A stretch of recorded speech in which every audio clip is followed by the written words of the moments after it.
Iya, assalamualaikum warahmatullahi wabarakatuh. Selamat sore dan salam semangat untuk kita semuanya, Sobat Tiki dimanapun kalian berada.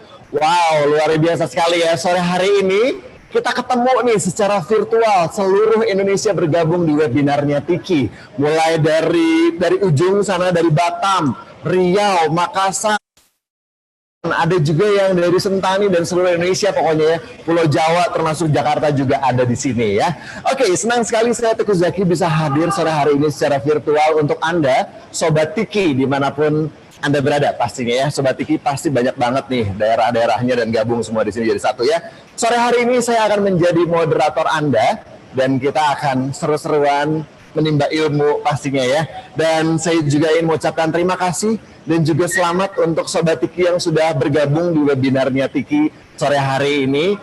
Dan ini peminatnya luar biasa loh, membludak banget, banyak banget ribuan yang mendaftar, tapi kita hanya bisa mengaccept ratusan aja karena kuotanya terbatas ya. Dan saya ucapkan juga selamat, jangan juga Anda sampai ketinggalan merchandise-nya karena harus betul-betul sampai selesai ikut, jangan sampai nanti leave ya, karena kalau misalnya leave nanti nggak bisa dapetin merchandise-nya ya. Oke, hari ini kita punya tema yang seru banget dan pastinya sangat bermanfaat untuk sahabat-sahabat Tiki dimanapun Anda berada, untuk para online seller baik yang sudah lama menjadi seller ataupun juga yang baru. Yang akan dibahas di webinarnya Tiki sore hari ini adalah rahasia jago jualan di era digital. Waduh, gimana nggak cukup penting tuh temanya ya.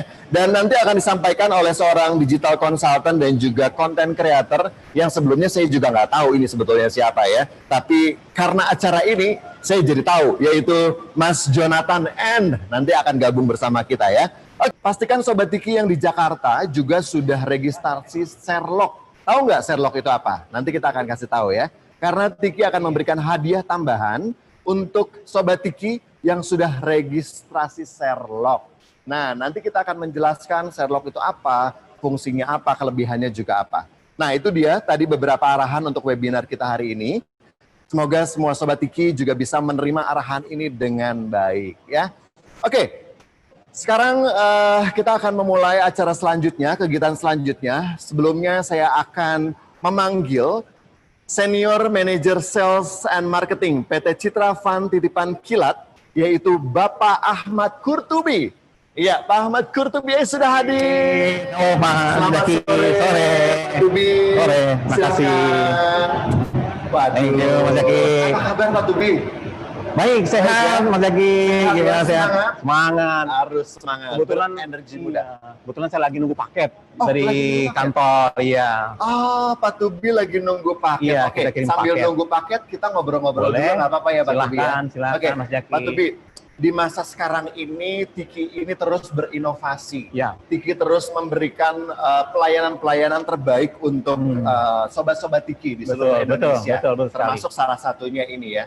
Saya pengen nanya deh, sebetulnya latar belakangnya apa sih Tiki membuat webinar kali ini, Pak? Iya. Jadi kan kami membuat webinar ini untuk mengenalkan satu produk kita yang baru, supaya teman-teman Sobat Tiki ya, para seller semua, baik di seluruh Indonesia maupun di Jakarta, bisa bergabung dengan kita.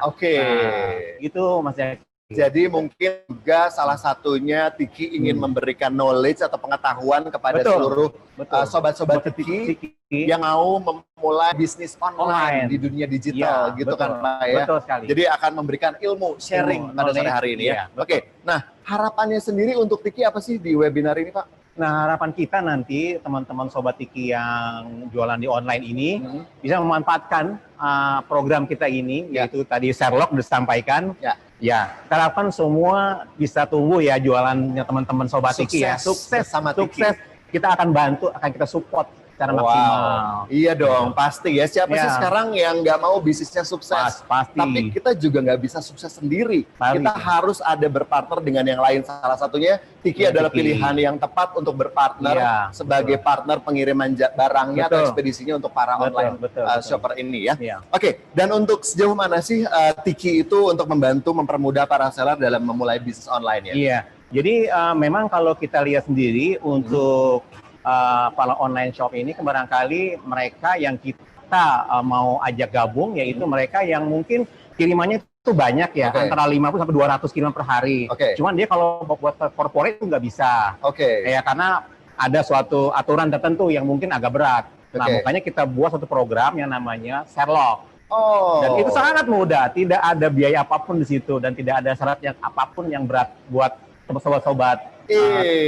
Berarti banyak banget ya manfaat dari Sherlock ini. Dan Sherlock ini untuk sementara berlaku untuk di yang wilayah Jakarta ya? Betul, karena saat ini kita baru Juni kita developnya, kita baru regional Jakarta dulu. Nah, kedepannya kita akan sedang kembangkan untuk ke seluruh Indonesia. Sherlock ini. Jadi teman-teman sobat-sobat Tiki semua bisa nikmati Sherlock ini di daerah masing-masing. Jadi jangan lupa nih sobat-sobat Tiki yang di Jakarta, registrasikan diri Anda untuk bergabung di Sherlock, dan kita juga akan ngebahas lebih banyak lagi tentang Sherlock nanti di akhir acara ya. Oh ya, itu kayaknya paketnya udah datang. Oh ya, nah ini dia paket kita. Ya kan, taruh aja. Iya. Ini paket kita nih. Pak Tubi ini udah datang, paketnya kira-kira apa nih dalamnya nih? Teman Sobat Tiki kita buka ya. Kalau gitu kita lihat surprise buat teman Sobat Tiki ya. Surprise. Hati-hati, pelan-pelan. Apa nih isinya? Saya bantu.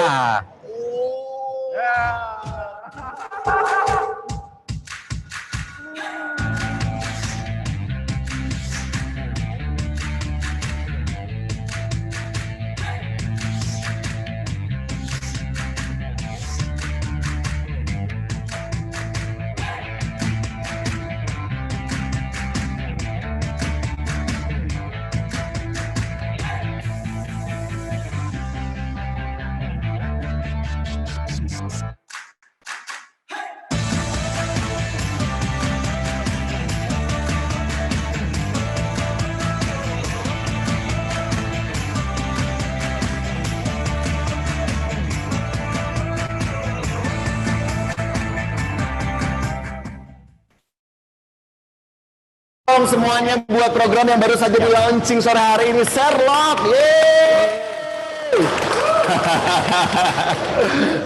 Mbak Tumi, itu tadi seremonial simple saja. Kalau Sherlock itu sudah diluncurkan oleh Tiki hari ini ya. Jadi untuk sobat-sobat Sherlock yang ada di Jakarta, ayo segera registrasi untuk masuk ke layanan Sherlock ini dan dapatkan kelebihan-kelebihannya supaya jualannya juga makin untung. Karena di situ banyak banget juga kelebihan-kelebihannya. Dibandingkan nggak join, nanti dapatnya servisnya biasa aja. Ya kan?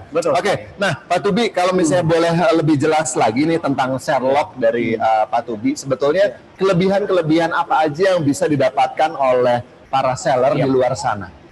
Jadi kalau untuk Sherlock ini, pertama-tama benefit yang bisa diambil oleh teman-teman Sobat Tiki adalah fee atau diskon.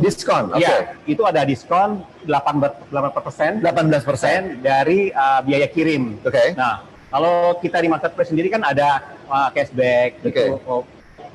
Per bulan ya, per temporary 11, 12. Kalau ini tiap hari, Mas Jaki. Tiap hari dapat diskonnya. Dan bukan itu aja, bukan hanya 18 saja. Itu ada lagi bonus hingga 7% ditambah.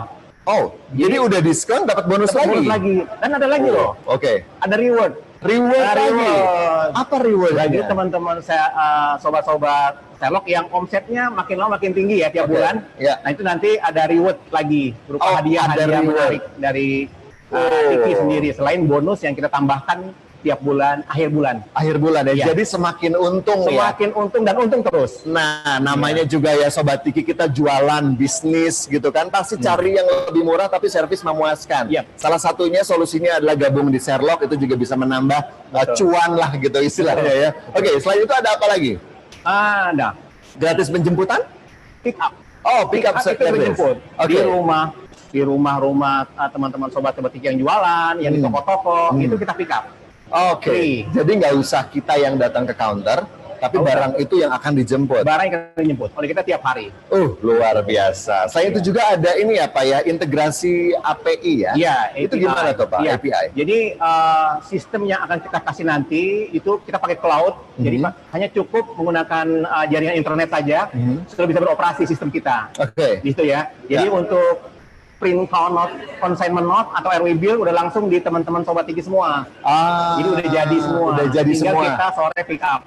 Oke, udah lebih mudah lah ya. Lalu katanya pembayarannya juga sistemnya bisa beda dengan yang biasa ya? Kalau untuk pembayaran, semua teman-teman sobat Tiki online, pembayaran adalah H+2. Kita kasih waktu, nggak hari ini dibayar, tapi H+2 itu boleh dibayar. Jadi kita kasih dia 1 hari lagi untuk melakukan pembayaran. Jadi kalau misalnya saya mau pick up hari ini, bayarnya 2 hari kemudian. 2 hari kemudian. Oke, itu salah satu kelebihan join di Sherlock ya. Iya, selisih 1 hari nanti baru kita bayar. Oke, luar biasa, banyak sekali manfaat ketika kita meregistrasikan barang dagangan kita atau usaha kita di Sherlocknya Tiki ya. Iya, dan satu lagi untuk pembayaran nanti kita pakai virtual. Pakai virtual. Iya, jadi cukup melakukan m-banking BCA, teman-teman udah bisa store ya, bayar ya. Oke. Gitu. Dan nanti juga dikembangkan dengan fintech.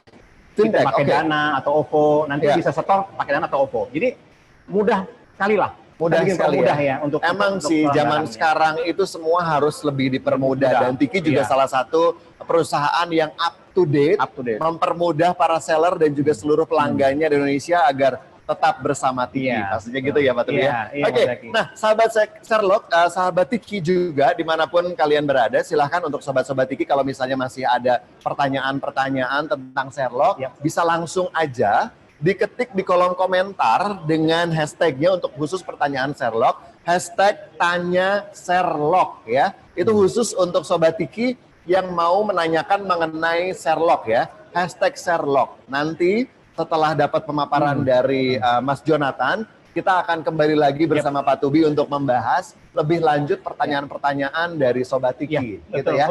Oke, baik Pak Tubi, kalau gitu saya akan lanjutkan bersama Mas Jonathan. Terima kasih sekali. Terima kasih Nanti banyak. kita akan balik lagi ya. Siap, makasih Mas Zaki. Thank you Pak Tubi, silakan. Oke.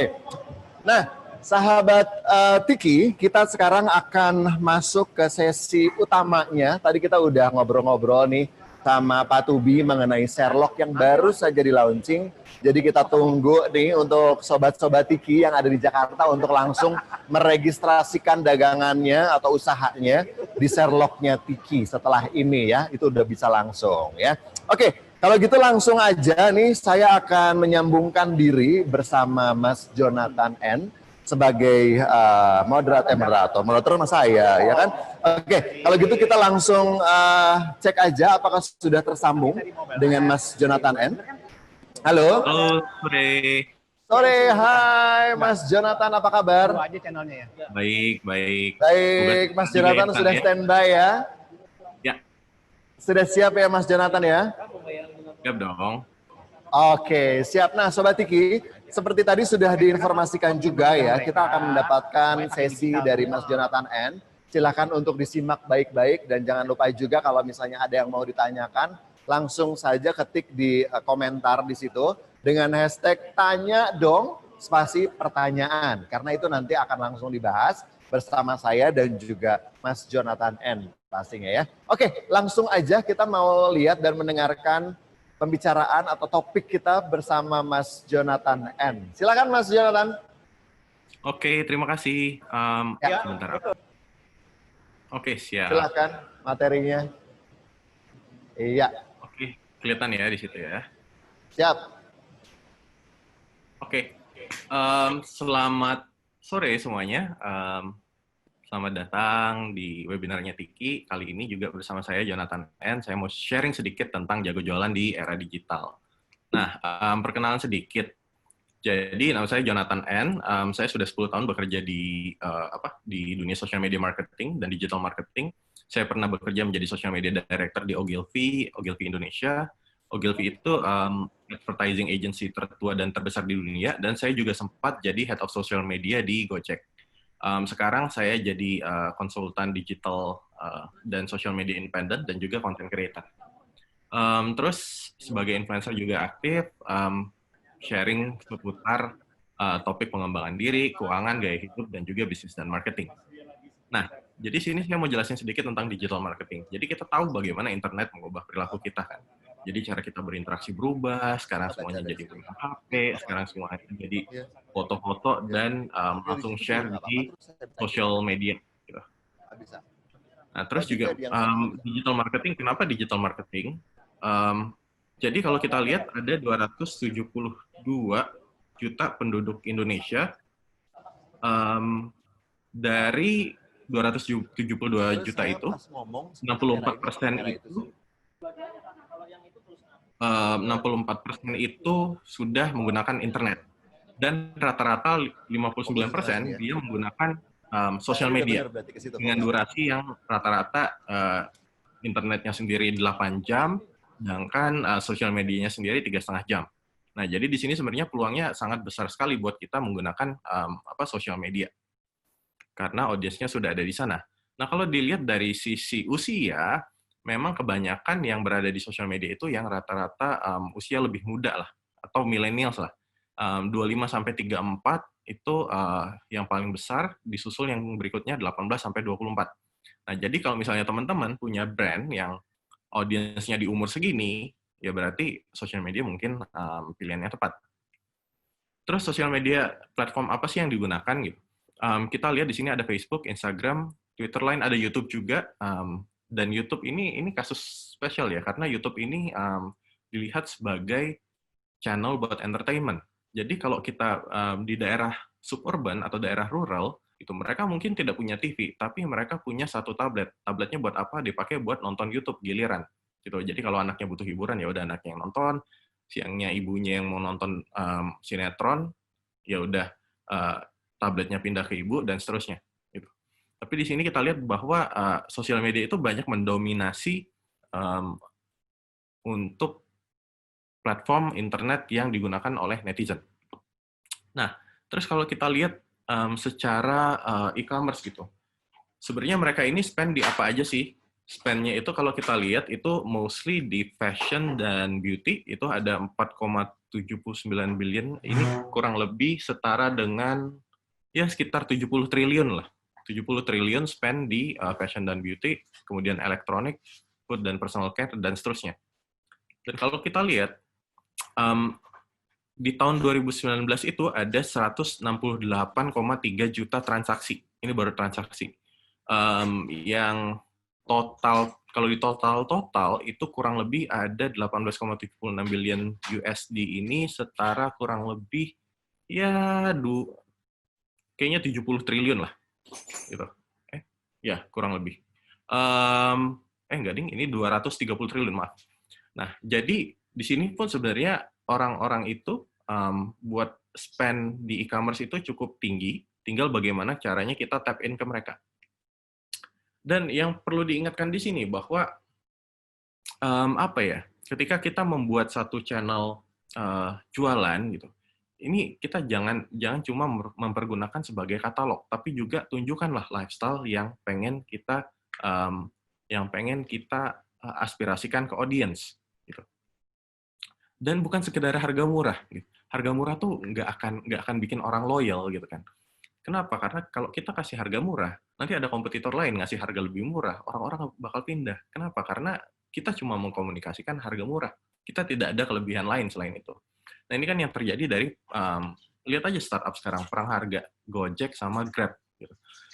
Keduanya perang harga yang paling murah.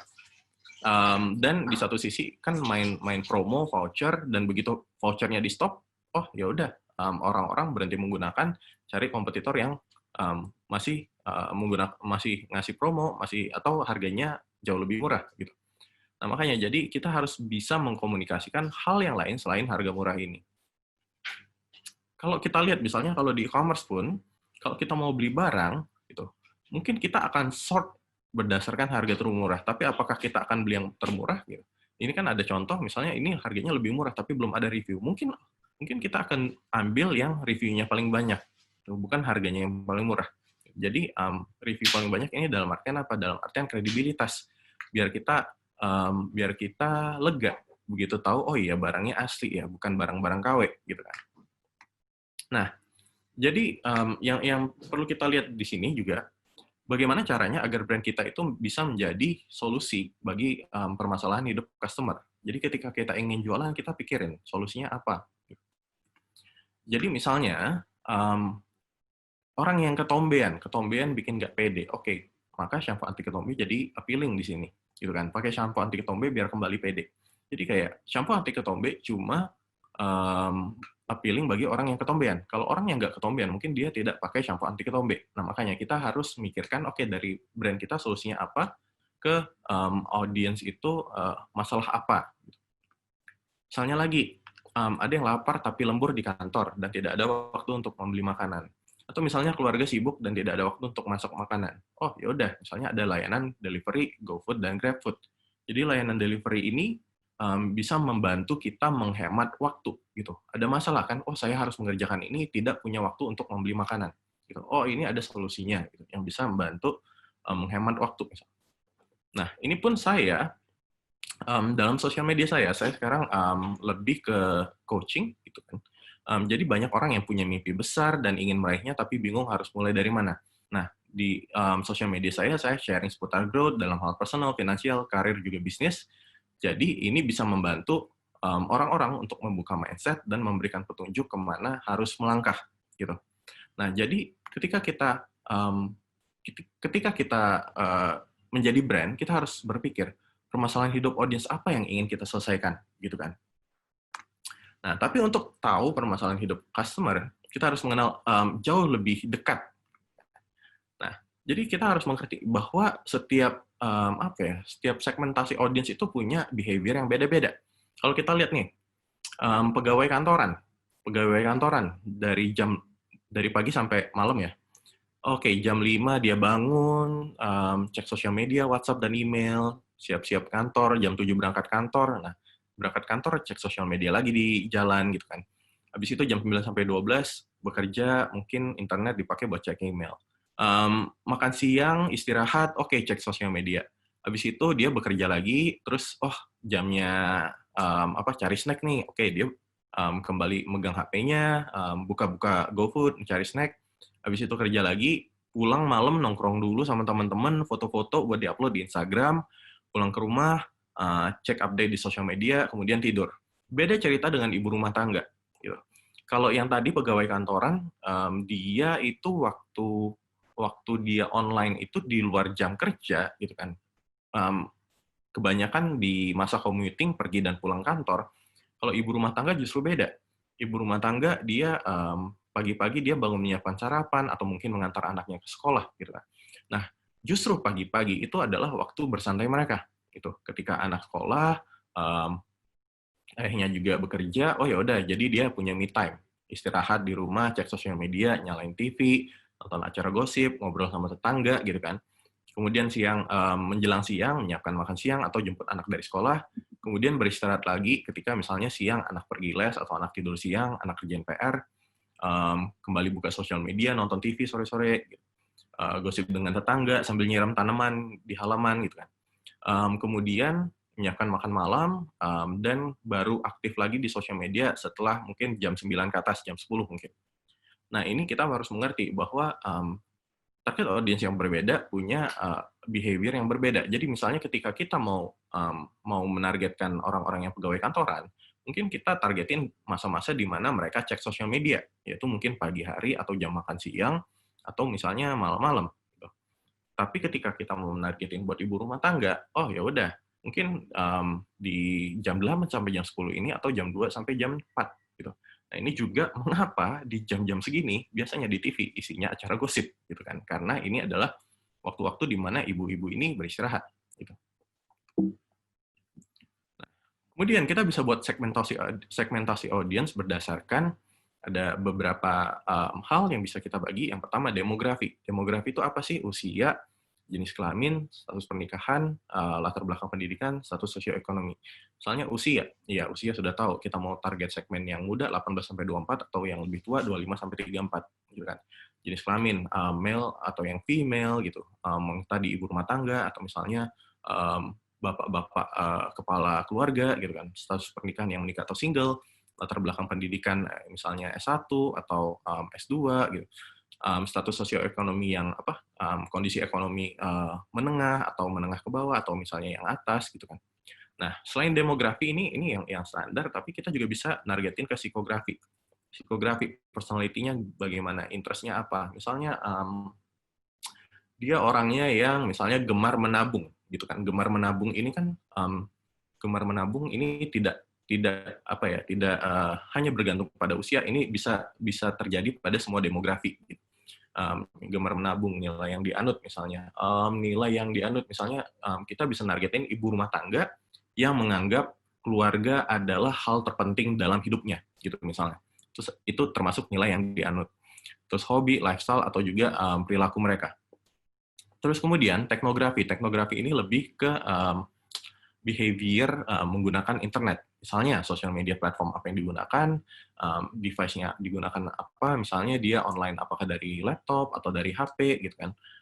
E-commerce apa yang dipakai atau misalnya media apa yang dibaca gitu kan. Apakah misalnya ibu-ibu mereka lebih ke forum Female Daily gitu. Kalau yang bapak-bapak apakah di forum detik.com atau dia bacanya di Kumparan dan seterusnya. Perilaku belanja, nah brand yang digunakan, misalnya brand yang digunakan ini misalnya mahasiswi gitu, kita nargetin mahasiswi yang misalnya dia berbelanja, dia pakai brand-brandnya, misalnya dia nongkrong di Starbucks, dia belinya H&M atau Zara gitu, atau juga sepatunya sepatu misalnya Adidas atau apa gitu. Sama misalnya kesempatan dan motivasi membeli barang, misalnya dia motivasi membeli barangnya apa, apakah dia pengen membeli barang ketika ada diskon, atau misalnya dia pengen membeli barang yang memberikan kemudahan untuk mengatur waktu, gitu, dan seterusnya. Nanti akan ada contoh ini, misalnya kita lihat, jadi ini cara kita menggali seorang, target audience kita. Jadi kita menciptakan persona, gitu. Jadi kita misalnya, target audience kita itu umur 18 sampai 24. Salah satunya misalnya kita ambil Dewi mahasiswi, gitu kan, mahasiswi. Dia gimana sih kesehariannya? Oke, kalau kita lihat Dewi ini, dia seharian kuliah, malam belajar, gitu kan. Dan juga habis itu mengerjakan pekerjaan freelance. Nah, karena itu dia sibuk, kosannya berantakan, kulkas kosong, karena dia siang kuliah, malam side job, tidak sempat membereskan rumah. Dan dia kemana-mana milih naik Grab. Nah, latar belakangnya, oh dia 21 tahun, single, orang Jakarta, kuliah di Bandung, mahasiswa interior, dan juga freelance designer. Nah, keuangan. Jadi Dewi masih mendapat support uang kuliah dan juga uang bulanan yang terbatas dari orang tua. Gitu kan. Nah, makanya di sini dia butuh uang lebih untuk lifestyle dia. Gitu. Di mana dia akhirnya mencari pekerjaan freelance design tadi, dia menghasilkan 5-10 juta per bulan. Nah, kalau kita lihat, si Dewi ini dia aktif di Twitter, Instagram, dan Pinterest. Gitu.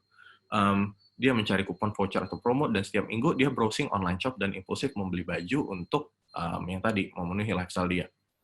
Yang dicari adalah misalnya tempat melepas penat setelah minggu yang hektik, tempat yang tenang untuk belajar dan tidak terdistraksi kamar yang berantakan, sama pengalaman baru yang keren.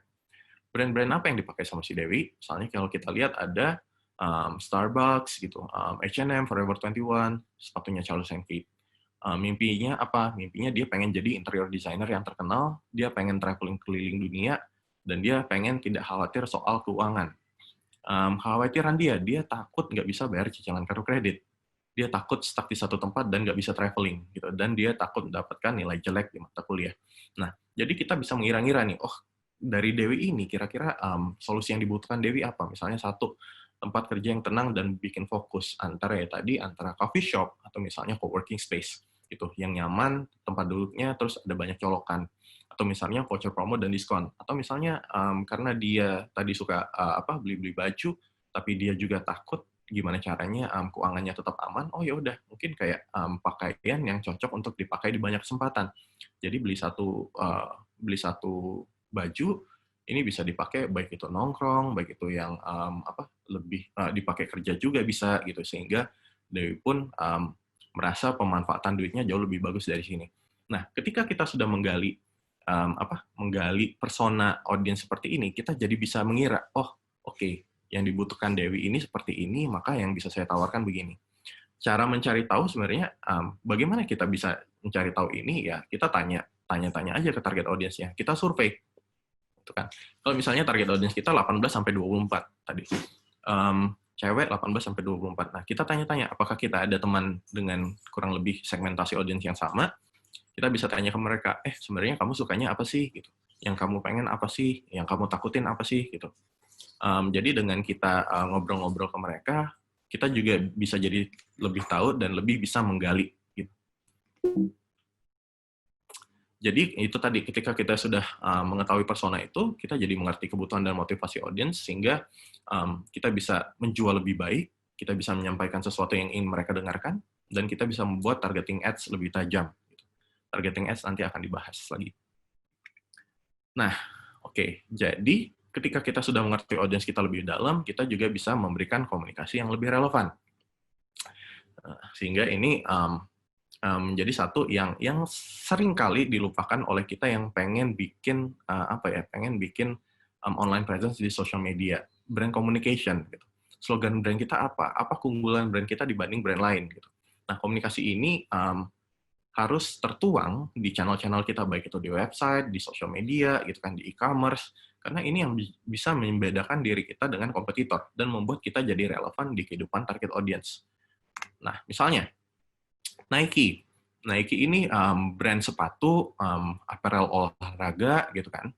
Nike bilang just do it, gitu, just do it. Jadi maksudnya dia ingin memberikan semangat ke orang-orang yang pengen olahraga, tapi mereka minder karena aduh, gua kan bukan atlet, gitu.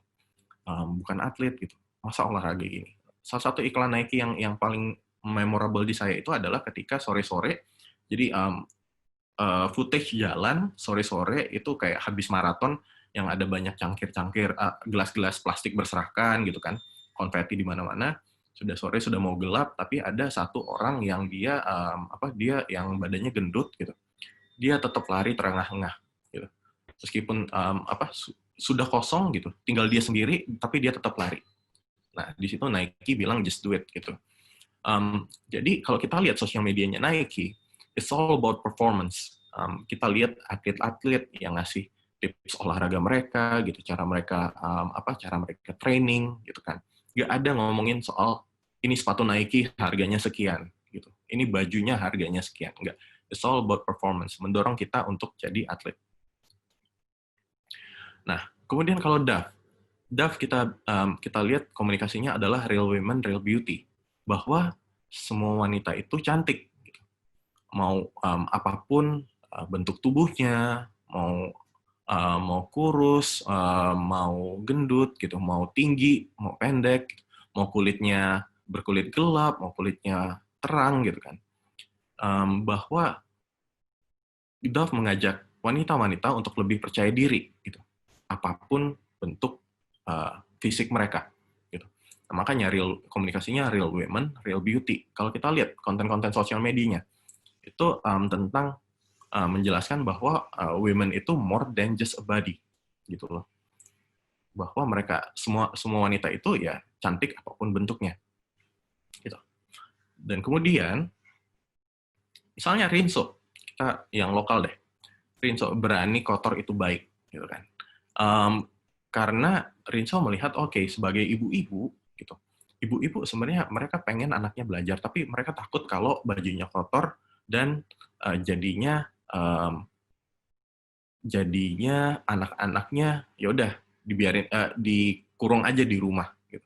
Nah, Rinso bilang gitu, nggak apa-apa anaknya keluar karena berani kotor itu baik, mereka jadi belajar di luar sana gitu kan.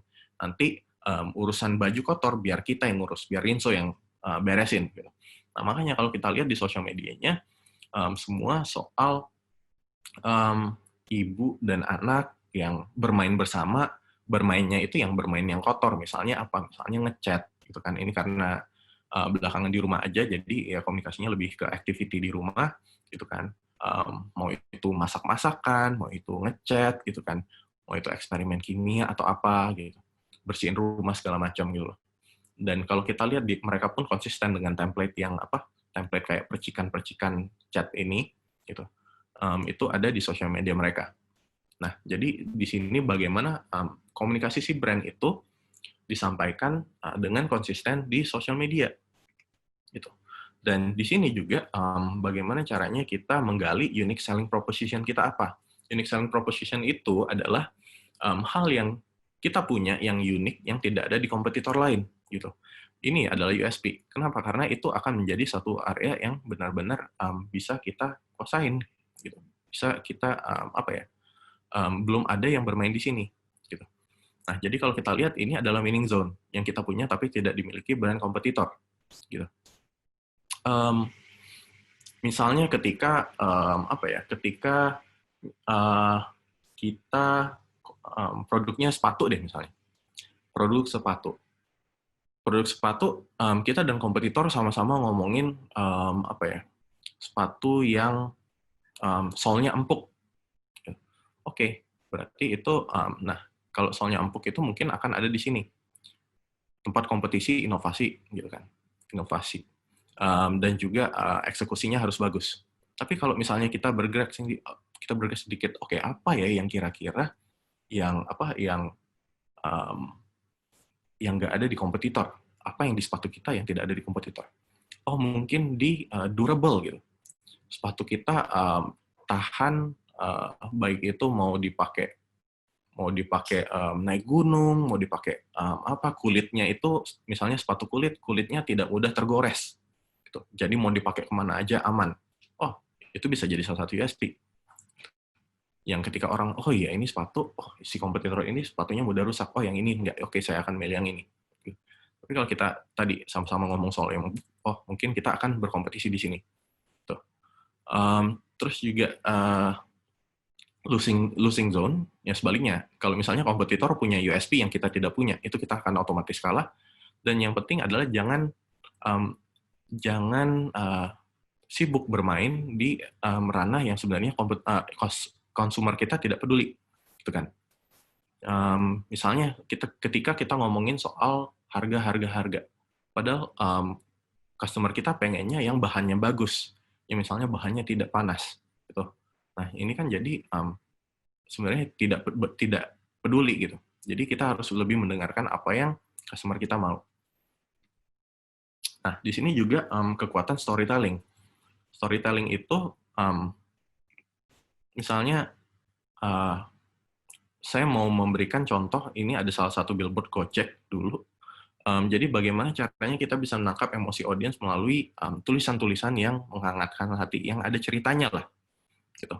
Nah, ini billboard Gojek ini di salah satu persimpangan termacet di Jakarta. Jadi ceritanya begini.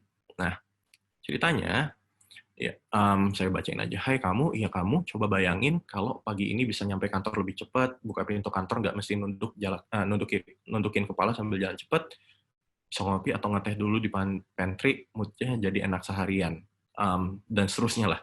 Jadi di sini dia membayangkan, kita mengajak, membayangkan bahwa bagaimana situasinya jika kita bisa sampai kantor on time, gitu kan. Situasi zen, teman kantor jadi nyenengin, tektokan kerjaan lebih cepat, bisa pulang on time. Nah, itu yang terjadi kalau misalnya kita datang tepat waktu. Kita jadi pulang tepat waktu, terus jadi bisa menghabiskan waktu dengan anak istri di rumah, terus istri juga lebih senang, besoknya bisa bangun pagi lebih semangat, gitu, dapat tambahan energi. Nah, tapi di akhirnya kayak, coba bayangin kalau tiap hari bisa kayak gini, kembali ke kenyataan, dari tadi belum nyampe perempatan Kuningan juga kan, gitu. Nah, jadi dari tadi orang baca dari awal sampai akhir gitu kan, berapa menit, mereka di akhir dibalikin lagi ke kenyataan kalau ya ini mereka tetap terjebak kemacetan gitu kan, karena mereka tidak pakai Gojek gitu. Nah, ini kan salah satu contoh storytelling yang bisa kita gunakan. Nah, jadi misalnya ketika kita mau berjualan di Instagram misalnya, balik lagi itu bukan soal harga murah gitu, tapi apa yang bisa kita komunikasikan, apakah misalnya jas-nya bisa bikin kita jadi tampil keren gitu. Atau misalnya jas yang bisa menambah percaya diri, atau seal the deal saat presentasi dengan tampilan muka saat memakai jas ini, atau bahannya breathable, bikin kita nggak kepanasan meski jalan di bawah sinar matahari gitu. Banyak sekali sebenarnya yang bisa kita komunikasikan selain harga. Kenapa? Karena kalau kita bilang jas murah, balik lagi, ada kompetitor nawarin jas lebih murah, mereka akan beralih. Karena kita nggak ada komunikasi lain selain harga.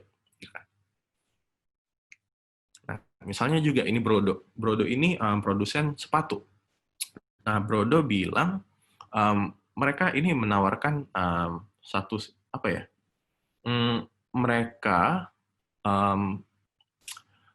menawarkan sistem PO untuk mencegah stok yang berlebihan. Gitu. Kenapa? Karena mereka ingin lebih ramah lingkungan, gitu kan. Daripada Brodo produksi banyak-banyak, nggak dibeli, dibuang begitu saja, jadi limbah. Jadi dibikin sistem yang lebih efektif bahwa sekarang kalau mau order ya udah PO dulu sehingga sehingga jumlah produksi sesuai dengan jumlah order, tidak akan ada overstock, dan itu akan mengurangi jumlah limbah dari tekstil, gitu kan, baik itu limbah ke air atau juga greenhouse emission, gitu. Nah, di sini orang-orang dengan mindset yang lebih peduli sama lingkungan, mereka akan setuju. Oh iya, ini bagus, gitu. Oke, saya akan berusaha membeli produk. Gitu. Dan ini bukan, mereka nggak ngomong soal harga murah aja, gitu. Mereka ingin menyampaikan sesuatu yang diharapkan banyak audiens yang setuju, dan akhirnya mereka jadi memilih Brodo juga. Gitu. Nah, misalnya juga dengan visual bags, ini contoh, jadi tas pinggang, dan yang dikomunikasikan ya bukan hanya harga, tapi misalnya dia feature yang di-upgrade, misalnya pilihan warna ada, kompartemen lebih luas ada, saku lebih banyak ada, jadi dia menjelaskan keunggulan-keunggulan produknya, gitu. Keunggulan produknya yang diharapkan tidak dipunyai oleh kompetitor, gitu kan. Nah, di sini juga kita bisa push promotion, soal konten kita menggunakan sosial media ads, gitu. Nah, di sini kita bisa cari tahu lebih banyak mengenai Facebook Ads atau juga Instagram Ads di facebook.com/business sama business.instagram.com. Di sana semua resource ada, silahkan diekspor, banyak banget dan mudah banget buat ngekspornya sih. Dan yang penting juga, jadi ada bermacam-macam sosial media ads, ada yang buat awareness, ada engagement, gitu kan, ada yang ngajak langsung beli, gitu, ada yang misalnya ada yang bentuk karusel juga ada, gitu. Jadi kita bisa mempelajari lebih banyak info tentang produknya juga. Nah, terus kita harus bekerja sama dengan content creator dan influencer. Gitu, content creator dan influencer banyak sekali di Indonesia. Caranya gimana sih? Ada beberapa tips. Yang pertama, cari yang kategori influencer relevan dengan produk kita. Misalnya, kita makeup. Makeup kita bisa kerjasama dengan beauty influencer, gitu. Kalau misalnya yang kalau misalnya kita makanan atau cake, gitu, mungkin kita bisa bekerja sama dengan yang lebih kategori moms, gitu. Kenapa? Karena ibu-ibu ini mereka selalu mencari cemilan buat anaknya, gitu kan, snack, gitu. Atau misalnya juga kita bisa gunakan influencer yang lebih lifestyle, gitu kan, bahwa kayak gini, ini nggak cuma yang tadi buat ibu-ibu ngasih snack anaknya, tapi ini juga bisa buat mereka nongkrong, atau bisa buat mereka makan di rumah, gitu kan, sesuai dengan lifestyle mereka, gitu. Terus juga, kalau influencer dengan followers jutaan itu bagus, tapi mahal, gitu kan. Nah, sini kita juga harus mix, gitu. Kita harus tahu bahwa tidak semua influencer yang followers jutaan itu perlu kita pakai. Mungkin yang tadi ada influencer yang yang followersnya sedikit, tapi karena sangat engage, jadinya performance-nya jauh lebih bagus. Nah, terus coba kasih kesempatan buat influencer untuk nyobain produknya. Gitu. Jadi kirim dulu ke mereka, biarkan mereka pakai, terus tanya feedback-nya, gitu. Tanya feedback gimana kira-kira mereka suka atau enggak, apa segala macam, apa yang bisa diimprove, gitu kan. Dan bikin skenario yang relevan dengan situasi sehari-hari. Misalnya kalau skincare nggak cuma sekedar review, ini produknya bagus banget, aku suka banget atau apa. Tapi ya misalnya ya udah skenario di mana misalnya mereka malam-malam lagi skincare sebelum tidur, sambil sambil cerita, iya tadi aku seharian gini-gini tanpa ngomongin produknya, tapi sebenarnya produknya kelihatan di kamera gitu loh. Masuk ke kamera, mereknya kelihatan, tapi nggak harus hard sell gitu. Ini kan bisa jadi skenario yang relevan. Atau misalnya skincare, si influencer ini, atau jangan skincare, beauty deh, kosmetik, si influencer ini lagi di jalan, terus ngeluarin lipstick, touch up sedikit, lihat ke kamera, terus udah si lipsticknya dimasukin lagi ke tas. Nah ini kan termasuk yang soft sell, tapi bisa jadi relevan dengan situasinya. Gitu. Dan juga ajak influencer untuk brainstorm. Ajak untuk brainstorm agar mereka bisa mengemas eksekusi secara kreatif sesuai dengan gaya mereka gitu. Karena kadang yang kita kira bagus belum tentu sebenarnya bagus. Karena kan kita bukan orang kreatif, kita bukan content creator. Yang biasa bikin konten kan mereka, jadi biarlah mereka bereksplorasi. Gitu. Nah, dan jangan lupa minta insight post dan story dari influencer agar tahu statistik dan juga manage ekspektasi. Sebenarnya oke, misalnya, ternyata audiensnya segini, gitu. Dari satu post yang reach segini.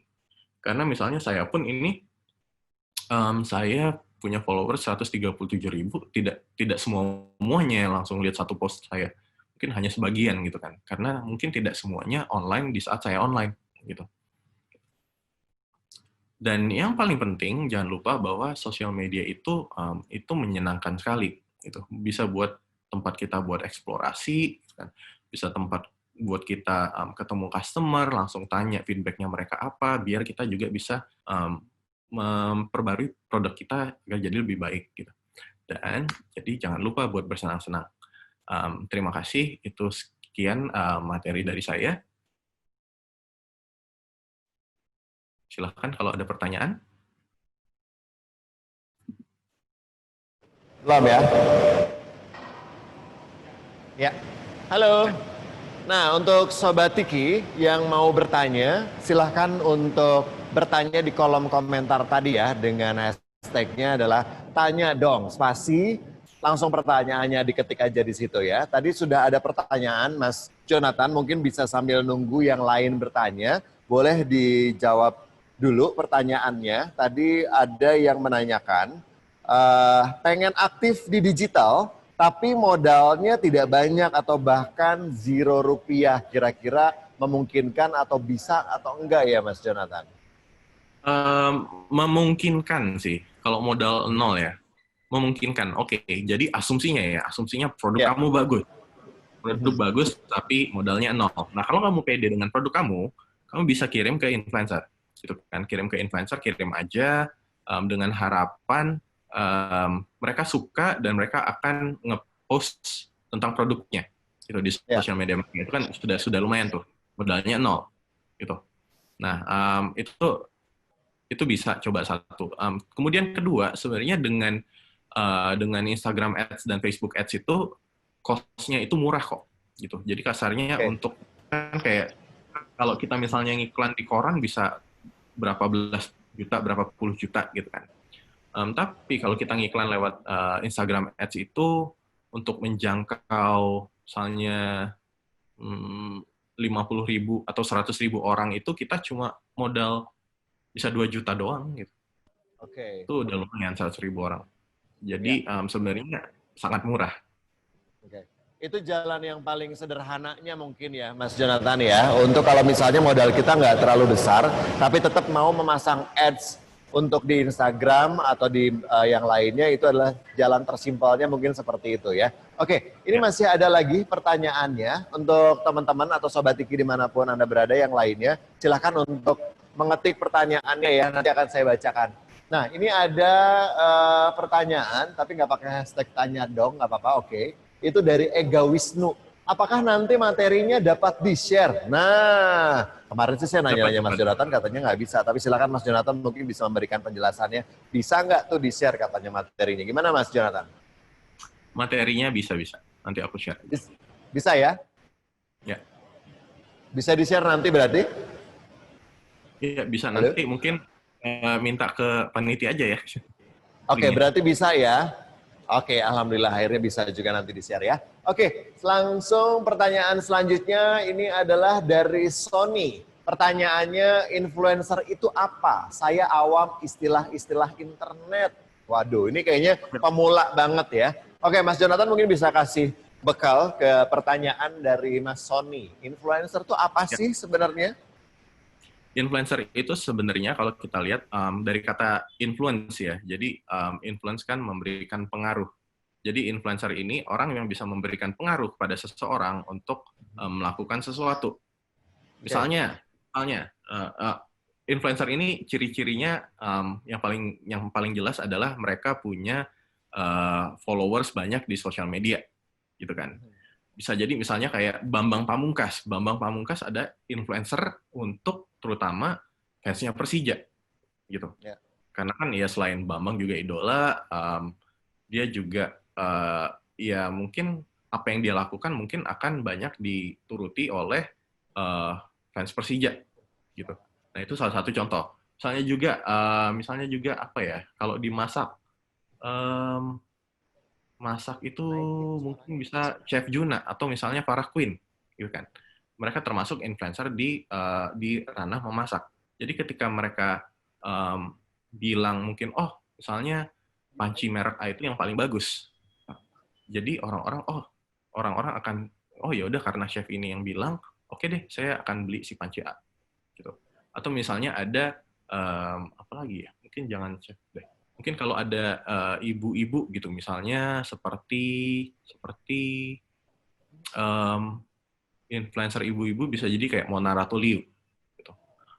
Nah, ketika Mona Ratuliu dilihat, oh karena dia terbiasa masak buat anak-anaknya di rumah misalnya, atau masak buat keluarganya, dan kemudian dia share, oh iya kalau misalnya panci, saya pakai panci merek ini, dan orang-orang jadi lebih percaya gitu, karena oh iya dia memang sosok yang diidolakan, dan dia juga sering memasak, maka pendapatnya kurang lebih jadi lebih kredibel lah.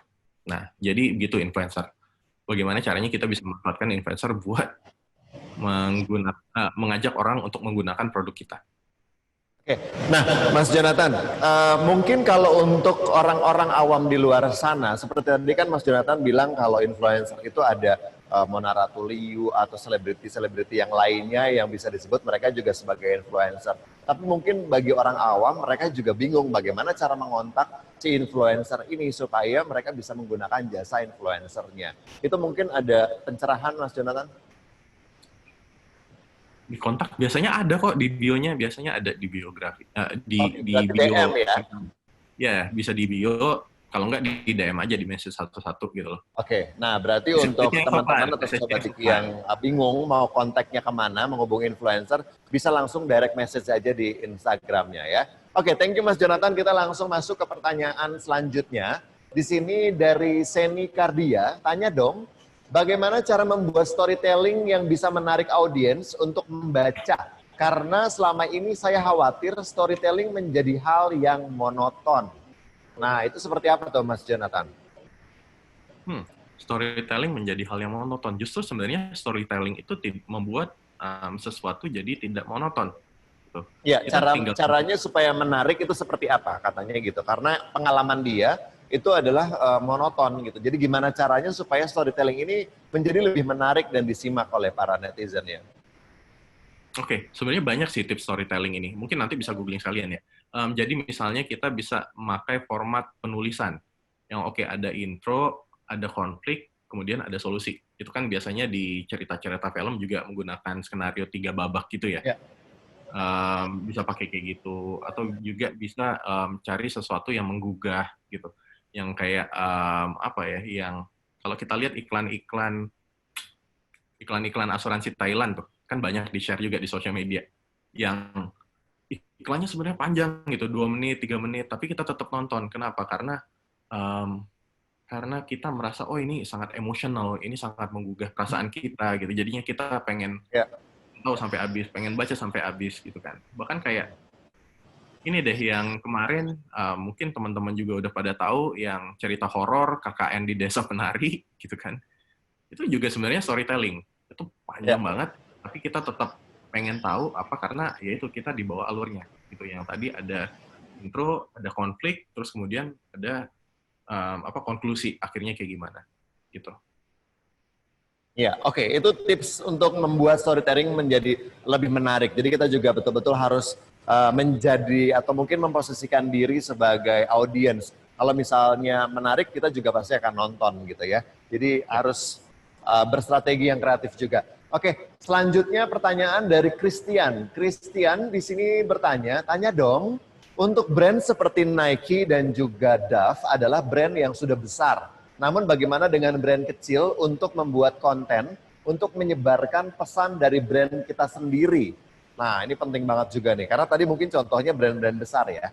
Gimana Mas Jo? Sebenarnya jangan takut sih, gini, jangan keburu minder karena, oh ini brand besar kayak gini, berarti saya brand kecil nggak bisa, nggak juga. Sebenarnya itu tinggal masalah cara kita gini, ketika kita misalnya tadi Brodo, oh saya pengen bikin sepatu yang lebih ramah lingkungan, gitu kan. Jadi dia termasuk brand lokal. Gitu. Saya pengen bikin sepatu kulit yang ramah lingkungan. Ya udah dia bisa mengeluarkan komunikasi itu, terus dia bisa bekerja sama dengan komunitas-komunitas, gitu. Komunitas yang mempunyai nilai serupa atau misalnya influencer-influencer yang dia tahu, oh ini memang influencer yang peduli sama lingkungan, gitu loh. Jadi di satu sisi komunikasinya keluar dan dicari komunitas dan influencer yang bisa mendukung brand communication tadi itu loh, gitu. Sehingga makin terdengar oleh yang masyarakat luas gitu. Jadi jangan takut sebenarnya. Ya, jangan takut ya, kita harus berani. Walaupun misalnya brand kita masih kecil atau baru memulai, jadi kita harus berani juga untuk mempromosikannya. Oke, selanjutnya tanya dong dari Alan Moreno 1992. Pertanyaannya adalah tampung user dari traffic ads langsung via Japri WA atau ke landing page web atau ke marketplace. Maksudnya gimana tuh? Tampung user dari traffic ads langsung via Japri WA atau ke landing page web atau ke marketplace, katanya seperti itu. Oke, dari traffic langsung ada dua hal di sini. Yang pertama, maksudnya dari traffic dari ads ke WhatsApp atau ke landing page web gitu. Jadi misalnya gini, kalau ke website itu otomatis kita ingin langsung mengkonvert mereka jadi pembeli, gitu kan. Sedangkan kalau misalnya kalau kita pengen mereka japri ke WhatsApp itu kita pengen collect database dalam artian nomor WhatsApp mereka. Gitu. Kenapa nomor WhatsApp mereka ini penting? Karena ujung-ujung ini bisa kita follow up. Mungkin mereka nggak butuh produk kita sekarang, tapi 1-2 bulan lagi siapa tahu jadi butuh. Gitu kan? Misalnya skincare. Gitu.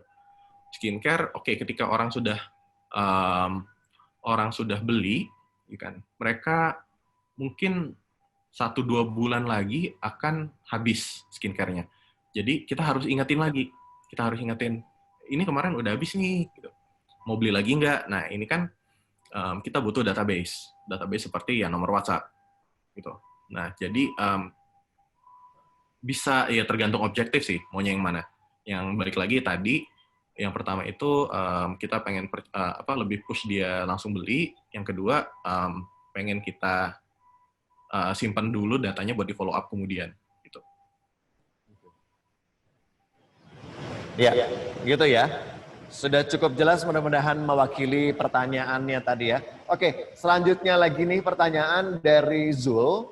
Tanya dong, apakah sangat efektif untuk menggunakan Instagram Ads untuk iklan produk kita? Efektif nggak kira-kira Mas Jo? Efektif kok. Efektif ya? Sebaiknya sih menurut saya digabungkan antara Instagram Ads sama juga dari influencer gitu. Jadi mereka saling melengkapi. Dan juga ini kalau misalnya ada orang-orang yang sudah pernah beli produk, ajak mereka untuk memberikan testi.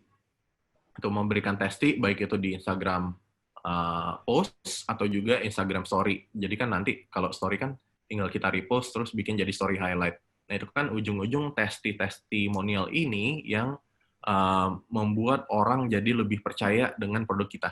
Itu apalagi orang yang baru kan yang pertama kali dilihat itu adalah testinya.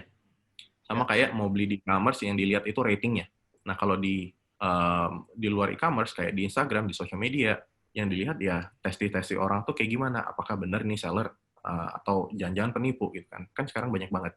Makanya penting buat kita untuk um, mengajak orang untuk memberikan testimonial setelah menggunakan produk kita. Itu sih. Ya. Oke, terima kasih Mas Jonathan. Mudah-mudahan bisa terjawab pertanyaannya yang tadi ya. Oke, ini pertanyaannya sudah lumayan cukup banyak dan kita akan random aja, kita akan pilih lagi juga pertanyaan-pertanyaannya. Ini yang selanjutnya akan dipertanyakan adalah dari Eduardo. Materinya mantap kakak, saya suka banget katanya. Simple, tidak ribet dan mudah dimengerti dan tepat sasaran. Terima kasih. Sedikit bertanya, kira-kira menurut kakak target audiens paling banyak adalah ibu rumah tangga atau kebutuhan bayi? Sekali lagi terima kasih. Nah mungkin bisnisnya antara dua nih dia nih. Target audiens banyak ibu rumah tangga atau keperluan bayi menurut Mas Jo? Saya agak bingung sih. Karena menurut saya ini nggak apple to apple gitu. Apple to apple ya? Iya, kalau mau iya pasti ibu rumah tangga jauh lebih banyak gitu kan. Karena ibu rumah tangga juga nggak semua ibu rumah tangga anaknya bayi gitu. Ya.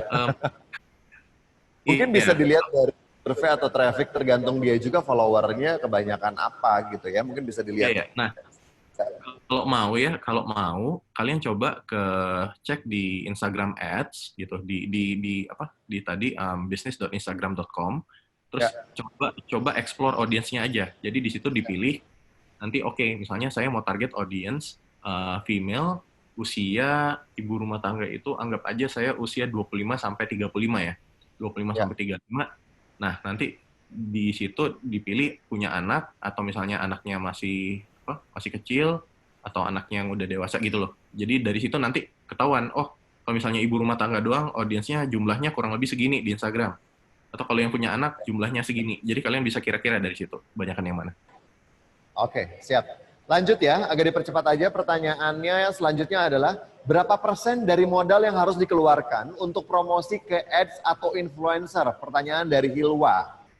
Berapa persen dari modal yang harus dikeluarkan untuk promosi ke ads atau ke influencer? Kalau saya sih mungkin kayak marketing budget itu mungkin 10% dari target omset. Tapi kalau di awal-awal ya brand baru, produk baru otomatis mungkin bisa 30% atau 50% ya, karena kan kita harus ngenalin dulu kan brandnya apa, produknya apa gitu. Tapi, nah itu kalau misalnya ini loh, cost-nya pun bisa nol kalau misalnya produknya beneran bagus. Produknya beneran bagus, kirim-kirim ke influencer, mereka pada suka pakainya, mereka dengan senang hati akan sharing sendiri di sosial media. Berarti kita nggak keluarin budget sepeser pun. Gitu kan, kasarnya sih begitu. Nah, jadi makanya tadi juga saya bilang, coba kirim ke influencer, terus minta feedback-nya. Jadi minta feedback-nya, tanya, mereka suka nggak, apa yang bisa diperbaiki gitu loh. Misalnya kalau makanan, rasanya udah cukup oke, atau misalnya kurang asin, kurang manis gitu. Nah ini jadi masukan kamu untuk untuk upgrade si produk, biar jadi lebih bagus lagi, biar ketika dikirim kemudian banyak orang suka dan mereka akan langsung sharing. Oke, siap. Oke, selanjutnya pertanyaannya adalah nih dari Wimar Putra.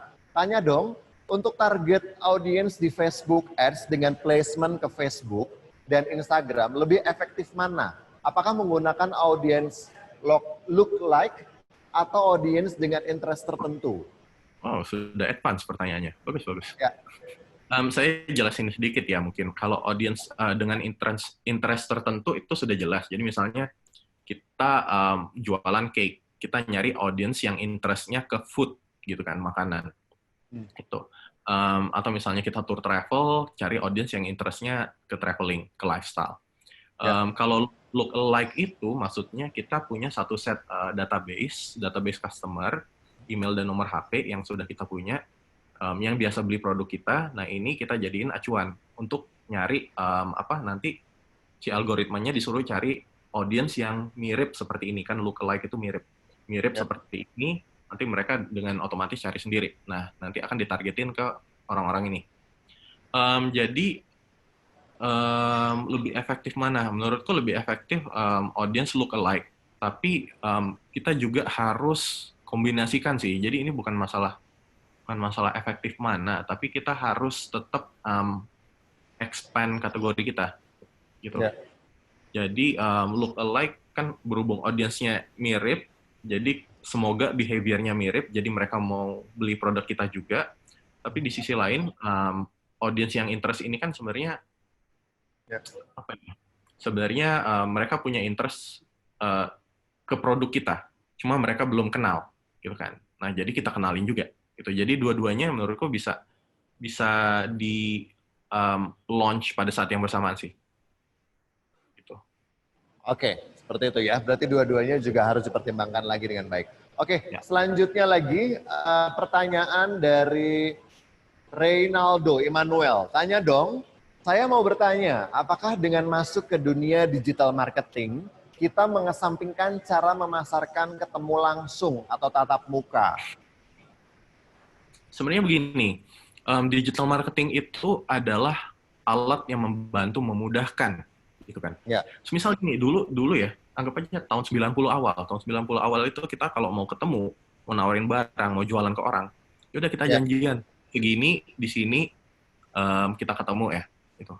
Dan oke, ketemu langsung, ngobrol apa segala macam.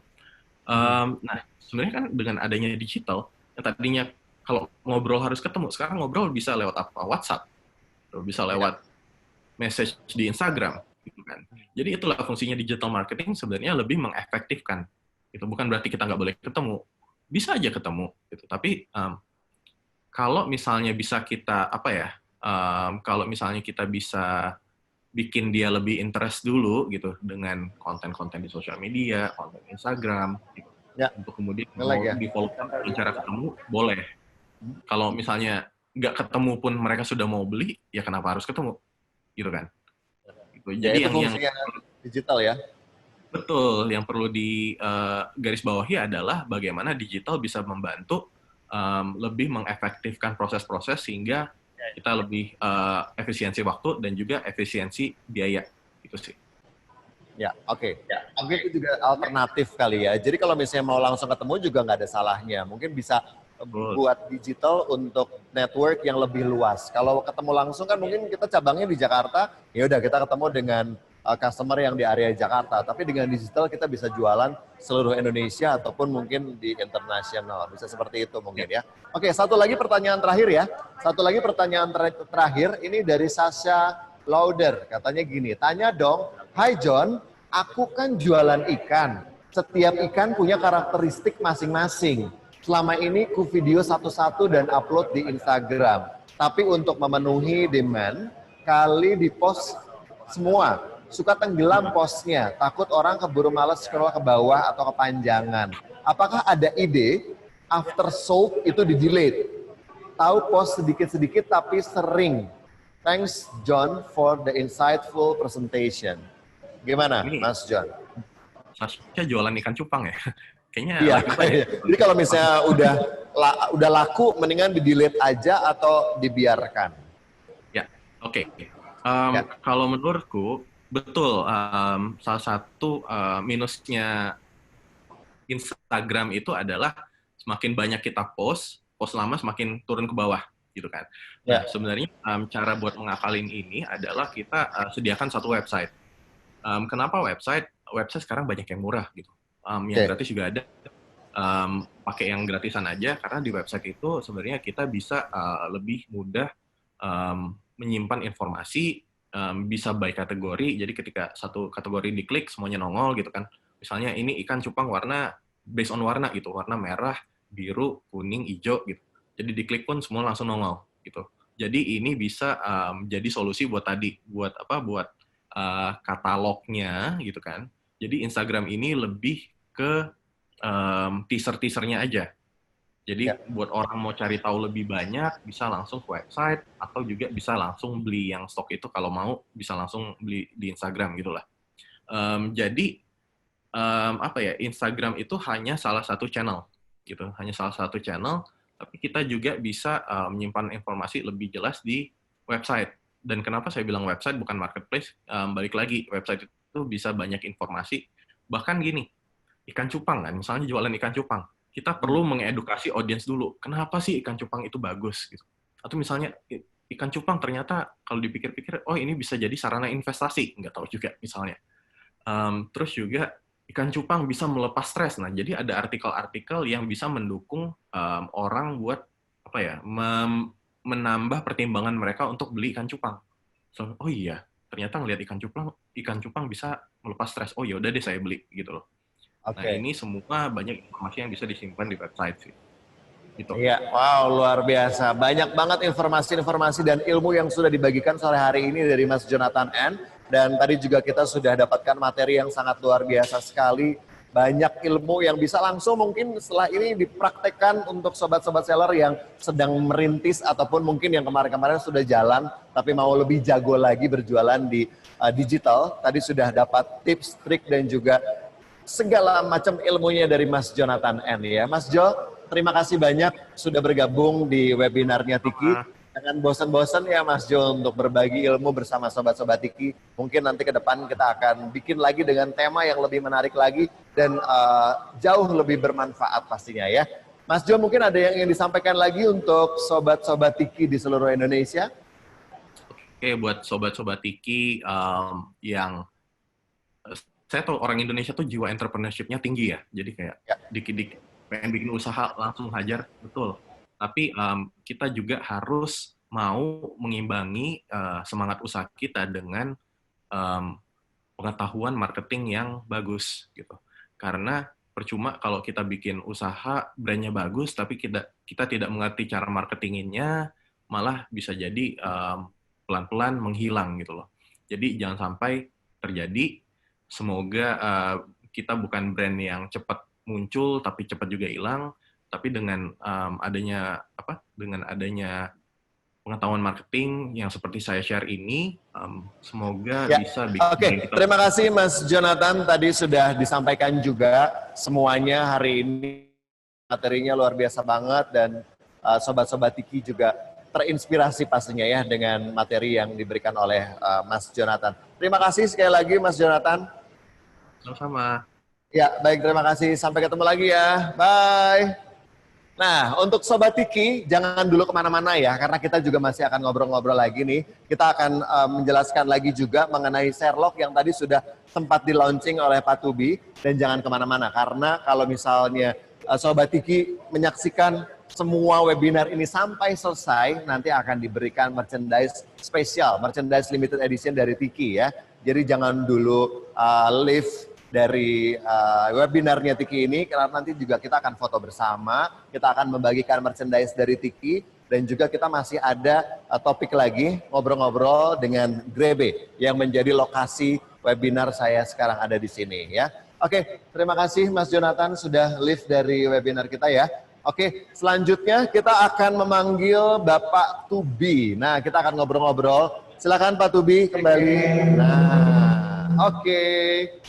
Ya, siap Pak Tubi. Tadi kita udah ngobrol-ngobrol sama Mas Jonathan nih. Kita udah banyak banget dapat ilmu dari Mas Jonathan untuk para seller di seluruh Indonesia. Mudah-mudahan seller-seller Indonesia juga semakin sukses, semakin maju usahanya. Jangan lupa pakai jasa Tiki untuk pengantaran barang-barang online-nya ya, bisa sampai ke seluruh Indonesia pastinya. Dan Tiki juga tadi sudah menginformasikan untuk servis terbarunya yaitu Sherlock ya. Sherlock. Nah, dari teman-teman semuanya, dari sobat-sobat Tiki yang masih ada di webinarnya Tiki, silakan untuk bertanya apakah ada yang ingin ditanyakan untuk Sherlock. Silakan untuk diketik hashtag tanya Sherlock gitu ya. Silakan ditanya di kolom komentar. Tadi sudah ada yang nanya sebetulnya Pak Tubi, bagaimana sih cara join Sherlock? Nah mungkin Pak Tubi bisa jelaskan. Sambil nunggu pertanyaan yang lainnya ya. Ya.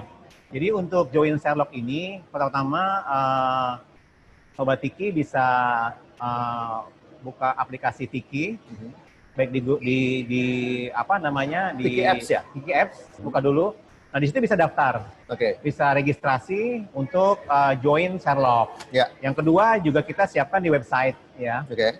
Dan nanti juga kita kan sudah ada di sosial media promo-promonya, dan itu ada PIC yang bisa teman-teman daftar di situ atau registrasi di situ. Oh, oke. Iya. Berarti mudah banget ya. Sekarang Mudah. untuk sobat-sobat seller di seluruh Indonesia, untuk yang belum upload Tiki Apps, Tiki silahkan App. langsung upload Tiki Apps di Google Play ya, Iya, Pak Tobi di ya. Google Play. Upload di situ, download ya, maksudnya download apps Tiki di Play Google Store. Play Di atau situ App Store. langsung bisa apply untuk yang Sherlock-nya Iya, ini ya. iya. Dan Sherlock ini sekarang masih dibuka untuk yang di wilayah Jakarta dulu. Iya. Tapi nanti ke depan akan seluruh Indonesia. Iya, jadi di situ ada form nanti yang teman-teman bisa isi untuk registrasi ya, gitu.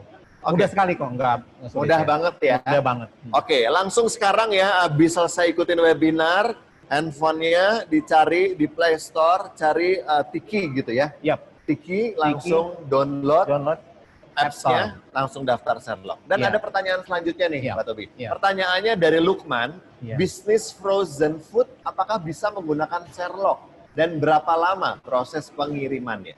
Nah, untuk frozen food sendiri kami memang sekarang sih belum siap, tapi arah nanti ke sana kita, karena untuk frozen food ini kita mesti siapkan full box ya, atau storage untuk mempertahankan suhu. Oh, oke. Jadi sekarang ini kita belum siap, tapi kedepannya kita coba akan siapkan untuk pengiriman frozen food ya Oke. dari teman-teman online semua. Oke, ke depan berarti mungkin Tiki akan menambahkan lagi servisnya untuk mengirimkan frozen food. Frozen Tapi food. untuk sekarang ini belum Belum dulu ya. kita belum siap. Ya, yang udah itu ada pengiriman ikan dan Ya, juga ya, tanaman ya. tanaman. Kalau itu ada spesifikasi khusus nggak untuk pengiriman ikan dan juga tanaman? Iya, mengacu kepada peraturan karantina di airport untuk tanaman dan ikan, nanti itu bisa dikirim lewat kita, namun ada beberapa form yang harus diisi Oke. oleh teman-teman Sobat Tiki ya, Ya. yang berjualan online ikan dan tanaman. Oke. Nah, jadi- Dan kayaknya baru Tiki yang punya servis itu ya. Baru Tiki. Makanya untuk yang punya bisnis ikan Ikan dan cupang, cupang, gitu kan, atau ikan-ikan yang ikan lainnya lain. yang mau hidup, gitu, tanaman hidup, Animal bisa ya. dikirimnya lewat Lewat Tiki. Tiki, Ya. bisa. Oke, ini ada pertanyaan terakhir dari Sobat Tiki. Ini ada dari Reita. Barang apa saja yang bisa dikirim pakai Sherlock? Ya, Nah, gimana? tentunya hampir semua barang dikirim ya, Ya. kecuali ada kategori yang mungkin kita belum bisa seperti tadi frozen food itu belum. Tapi yang lainnya bisa, kita Yang lainnya bisa. kita siap Oke. untuk terima barang kiriman. Iya. Sherlock. Oke. Kalau yang barang besar-besar juga Tiki punya fasilitas sendiri ya, servis sendiri ya. Iya. Kayak ngirim motor gitu kan. Betul. Jadi kita ada yang namanya produk TRC ya atau tracking. Nah itu 10 kilo minimum. Nah teman-teman nanti bisa kirim tuh. Baik furniture atau yang lainnya itu bisa. Untuk yang heavyweight ya, untuk yang besar. Untuk yang heavyweight dan ukuran besar juga Tiki bisa. Nggak Jadi kalau masalah. misalnya saya jualannya kasur besar gitu kan, itu bisa. Bisa. Oh, oke. Gitu. Selama Siap. nanti diameternya memang ada, kita kasih tahu untuk diameternya khusus ya, baik untuk nanti untuk naik flight atau kiriman lewat darat tracking tadi. Oke. Bisa dua-duanya. Wih, semakin komplit pelayanan dari Tiki, semakin modern Iya. dan semakin canggih. Pastinya Tiki yang paling mengerti untuk mereka semuanya yang mau Betul, berbisnis betul. secara sukses di digital seperti ini gitu kan ya. Servis-servis Tiki pastinya untuk para seller di seluruh Indonesia Iya, gitu ya, dan diberikan kemudahan. Diskon juga tadi banyak. Tadi juga kita ulas sedikit lagi mengenai Sherlock. Ini adalah kelebihan-kelebihan Sherlock, itu dapat diskon, dapat bonus bulanan juga, gratis penjemputan, ada integrasi API juga, API, lalu sistem pembayaran yang mudah dan bisa bayar 2 hari setelah transaksi. H+2. H+2. Ya. Nah, itu adalah kelebihan-kelebihan dari Sherlock ya. Jadi untuk sahabat-sahabat Tiki, sobat-sobat Tiki, ayo segera langsung registrasi untuk pelayanan Sherlock-nya dari Jadi Tiki ya. buat teman-teman kita tunggu Ya. joinnya teman-teman seller ya. Seller. Kita akan bantu teman-teman untuk dari jualannya juga barangnya untung, dari ongkos kirim juga dapat untung juga, dapat Iya. keuntungan, ada margin di situ. Betul. Kalau Iya. misalnya apply dari sekarang nih, daftar dari sekarang, itu bisa mendapatkan hadiah langsung lagi ya. Betul. Jadi kita tunggu untuk sobat-sobat seller di seluruh Indonesia setelah webinar ini, langsung download apps Tiki melalui Play Store, Yap. langsung aja daftarkan Sherlock-nya. Betul. Nanti dari situ langsung kita akan berikan hadiah tambahan untuk teman-teman yang sudah bergabung di webinarnya Tiki. Jadi dapat 2 dong ya. Dapat 2. Dapat merchandise limited edition karena sudah bergabung di webinarnya Tiki dari awal sampai akhir nanti. Dan untuk yang di Jakarta mendaftarkan Sherlock dapat hadiah tambahan. Khusus hari ini aja ya. Jadi hari ini teman-teman yang join sekarang kita ada khusus buat teman-teman kita bagi-bagi. Siap, dan kita juga akan bikin lagi webinar-webinar Tiki selanjutnya. Jangan lupa ikutan lagi pastinya Betul, ya. betul. Kita tunggu. Siap. Setelah ini saya akan ngobrol-ngobrol dengan Grebe, Pak Tubi. Terima kasih atas informasi yang sudah dibagikan. Sama-sama, Sukses selalu buat Tiki. Siap. Tetap semangat dan sukses bersama Tiki pastinya ya. Sukses. Thank you Pak Terima Tubi. kasih. Terima kasih. Ya. Baik Sobat Tiki, tadi kita udah ngobrol-ngobrol nih sama Pak Tubi, terus tadi juga udah ketemu dengan Mas Jonathan N, dan sekarang saya itu baru pertama kali ke sini. Ini adalah lokasinya di Grebe, di Lipo Mall Puri. Menarik banget. Tapi saya juga pengen tanya-tanya sebetulnya apa sih Grebe itu. Kita langsung aja, kita akan ketemu dan kita akan manggil Mas Triangga sebagai founder dari Grebe. Mas Triangga, oh sudah siap? Oh sebentar lagi. Oke, nah Sobat Tiki, tadi banyak sekali informasi-informasi yang sudah dibagikan dan jangan lupa nih untuk Sobat Tiki yang mau mendapatkan hadiah tambahan, segera langsung daftarkan perusahaannya atau usahanya di Sherlock. Nanti di situ kita akan kirimkan hadiah-hadiah tambahan untuk Sobat Tiki ya. Oke, Mas Triangga sudah? Oke, siap. Silakan Mas Triangga. Ini adalah salah satu founder dari Grebe. Yeay, tepuk tangan dong buat Mas Triangga. Oke, Mas Triangga apa kabar Mas? Alhamdulillah baik. Alhamdulillah baik ya. Mas Triangga, ini saya baru banget nih ke sini ke Grebe. Sebetulnya ini konsep yang amat sangat menarik banget gitu kan. Mungkin bisa dijelaskan sebetulnya apa sih Grebe itu untuk teman-teman seller di luar sana yang belum pernah ke sini atau mungkin yang jauh dari Jakarta pengen tahu juga tentang Grebe. Sebetulnya apa sih Grebe? Oke. Jadi sebenarnya Grebe itu basically retail store. Retail store tapi kita mengcombine antara dunia offline sama dunia online. Oke. Gitu. Jadi kebanyakan kan kita lihat bisnis offline itu sekarang udah banyak yang gulung tikar ya. Banyak yang bangkrut dan segala macam. Nah, tapi dunia online-nya berbanding beda banget nih. Dunia online-nya tuh naik banget gitu kan. Tapi sebenarnya bisa kita combine antara dunia online sama dunia offline dengan istilahnya tuh kita mengedepankan experience apa yang nggak bisa dikasih sama online, tapi di offline itu bisa kita kasih. Karena kan kalau kita bisa bicara beli online kayak beli baju aja, kita nggak bisa nyobain secara langsung, nggak bisa fitting, nggak bisa ngetahuin bahannya seperti apa. Nah, Grebe hadir untuk memberikan customer itu experience bisa mencoba langsung barangnya secara langsung di tempat kita Grebe, tapi belinya tetap kita arahin online gitu. Oh, jadi nggak bisa bawa langsung barangnya hari itu juga? Bisa, tapi bisa? kita bisa memilih, bisa kasih pilihan kepada si customer mau bawa langsung atau dikirim langsung ke rumah gitu.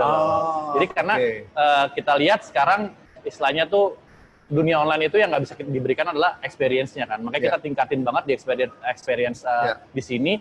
Kita sediain lapangan basket, kita sediain skateboard area. Karena barang-barang yang dijual di sini bisa dicobain secara langsung. Makanya kita hashtag kita tuh coba duluan gitu. Oh, coba duluan. Coba duluan. Jadi kita coba dulu baru kita belanjanya secara online kayak gitu. Iya. Wah, menarik banget ya konsep yang seru dan kayaknya lain dari yang lainnya gitu kan ya. Betul. Oke, khusus untuk peserta webinar ini ada nggak sih penawaran spesial dari Grebe untuk Sobat Tiki? Wah, penawaran spesial ada banget. Karena apa tuh?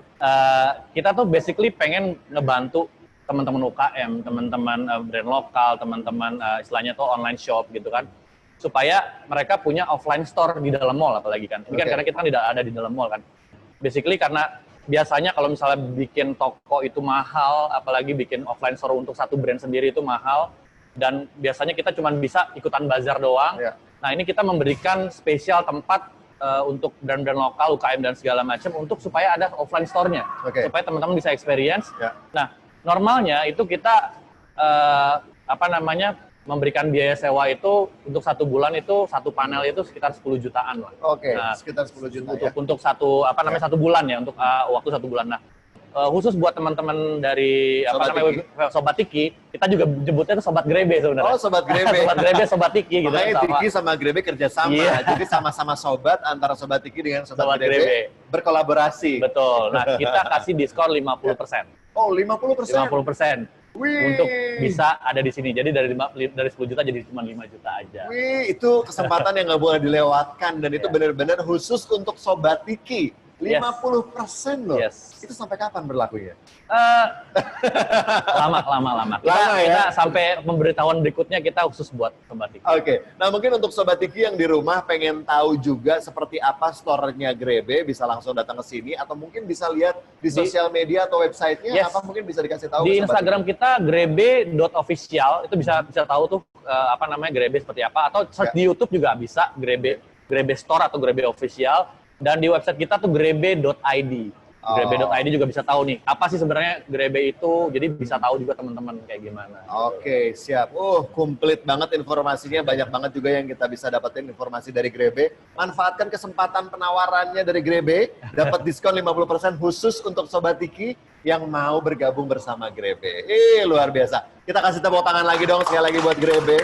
Thank you, Mas. Sama-sama. Sampai ketemu lagi. Kita cukup dulu sampai di sini. Siap. Informasi tentang Grebe-nya mungkin nanti bisa teman-teman Sobat Tiki langsung kepoin Instagramnya atau langsung visit ke websitenya ya. Yes. Terima kasih, sukses selalu buat Grebe. Thank you. Thank you. Ya, Sobat Tiki, akhirnya sampai juga di penghujung acara kita hari ini, sore hari ini ya. Jadi tadi seperti yang saya sudah informasikan, harus bergabung di webinarnya Tiki sampai selesai. Nah, sebelum kita mengakhiri acara, kita foto dulu bersama yuk. Kita foto bersama dulu, tolong kita capture ya. Kita capture semuanya, postnya gimana ya.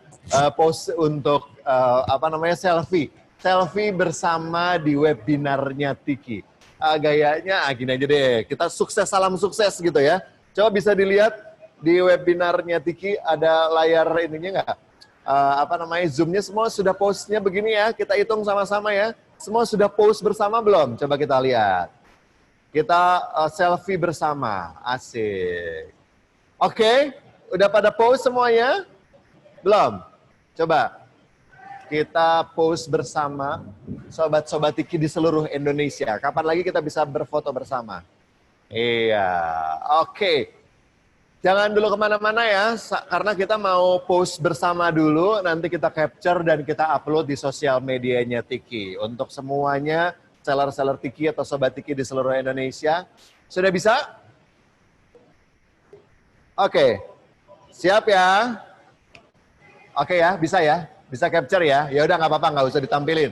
Kita postnya begini ya, gelap. Nah, asik. Kita post dulu, nanti kita posting. Siap ya? 1, 2, 3, sukses! Oke, senyum, di capture dulu. Oke, lagi slide selanjutnya karena ini ada berapa slide tuh. Lagi ya. Oke, sekali lagi ya Sobat Tiki ya. 1, 2, 3 tangannya diangkat, sukses! Bersama Tiki. Oke, siap. Satu kali lagi, nanti kita capture dan kita masukkan ke sosial medianya Tiki ya. Oke, 1, 2, 3, sukses bersama Tiki. Oke, cukup? Cukup ya?